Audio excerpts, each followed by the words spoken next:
Partiality കാണിക്കുന്നത് ഒരു സംഭവമാണല്ലേ. ഇത് ഞാൻ അങ്ങനെ ഒരു ഇൻസിഡന്റ് ആണ് ഞാൻ പറയാൻ പോകുന്നത്. എനിക്ക് സ്കൂളിൽ പഠിക്കുമ്പോൾ ഉണ്ടായ ഒരു ഇൻസിഡന്റ് ആണ്. ഏത് ക്ലാസ് ആണെന്ന് എനിക്ക് ഓർമ്മയില്ല.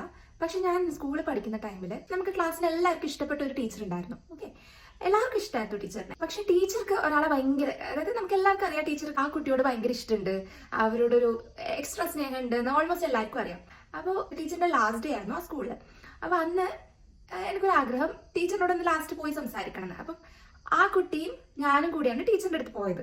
അങ്ങനെ നമ്മൾ ടീച്ചറിനെ കാണാൻ വേണ്ടി സ്റ്റാഫ് റൂമിന്റെ അടുത്തോട്ട് പോയി. അപ്പോൾ ടീച്ചർ സ്റ്റാഫ് റൂമിൽ എല്ലാവരുടെ ബൈ പറയായിരുന്നു. അപ്പോൾ ടീച്ചർ ഓൾറെഡി സങ്കടത്തിലാണ്, അപ്പം പക്ഷെ കരയുന്നൊക്കെ ഉണ്ടായിരുന്നു. അപ്പം ടീച്ചർ പുറത്തിറങ്ങുന്ന സമയത്ത് നമ്മൾ ടീച്ചറിന്റെ അടുത്തോട്ട് പോയി. അപ്പോൾ ഞാനും ആ കുട്ടി, ടീച്ചർ എന്ത് ചെയ്തു, പെട്ടെന്ന് തന്നെ അവളെ വിളിച്ചുകൊണ്ട് കുറച്ച് മുന്നിലോട്ട് നടന്നുപോയി.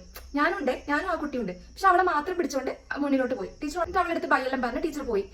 ലൈക്ക് എനിക്കപ്പോ എന്താ പറയാ, ആക്ച്വലി ഞാൻ വിളിച്ചിട്ടാണ് അവളും കൂടി എടുത്ത് വന്നത്. നമുക്ക് വന്നാൽ പിന്നെ ടീച്ചറിനോട് പോയി സംസാരിക്കാന്ന് പറഞ്ഞിട്ട്. എന്നിട്ട് ലാസ്റ്റ് ഞാൻ അറിയാം, ഇപ്പൊ ഞാൻ ഇങ്ങനെ അവിടെ എനിക്ക് പറയാൻ പറ്റിയില്ലല്ലോ എന്നുള്ള സങ്കടം. പിന്നെ ടീച്ചർ അങ്ങനെ എന്റെ മുന്നിൽ നിന്ന് അവളെ മാത്രം കൊണ്ടുപോയതിന്റെ ആ ഒരു സങ്കടം. അങ്ങനെ വീട്ടിലെത്തുന്നവരെ ഞാനിങ്ങനെ ആ സങ്കടത്തിനുള്ളിൽ ഒതുക്കിയിരുന്നു. ഓക്കെ, വീട്ടിലെത്തിയിട്ട് ഞാൻ ഭയങ്കരമായിട്ട് കരഞ്ഞു. അങ്ങനത്തെ ചില സിറ്റുവേഷൻസ് ഉണ്ടല്ലേ. ചിലപ്പോൾ നമുക്ക് ഒത്തിരി സങ്കടമായ സിറ്റുവേഷൻസ് അല്ലെങ്കിൽ ഒരുപാട് സന്തോഷം തന്ന ഇൻസിഡൻസ് ഒന്നും നമ്മൾ മറക്കൂല അല്ലെ. അപ്പോൾ ഇതൊരു എക്സ്പീരിയൻസ് എനിക്ക് ഇന്ന് ഞാനിങ്ങനെ വെറുതെ ഇരുന്നപ്പോൾ എനിക്ക് ഓർമ്മ വന്നതാണ്. അപ്പൊ ഞാൻ വിചാരിച്ചു അതൊന്ന് ഷെയർ ചെയ്തേക്കാം. നിങ്ങൾക്ക് ഇതുപോലത്തെ എക്സ്പീരിയൻസ് ഉണ്ടായിട്ടുണ്ടെങ്കിൽ കമന്റ് ചെയ്യൂട്ടോ.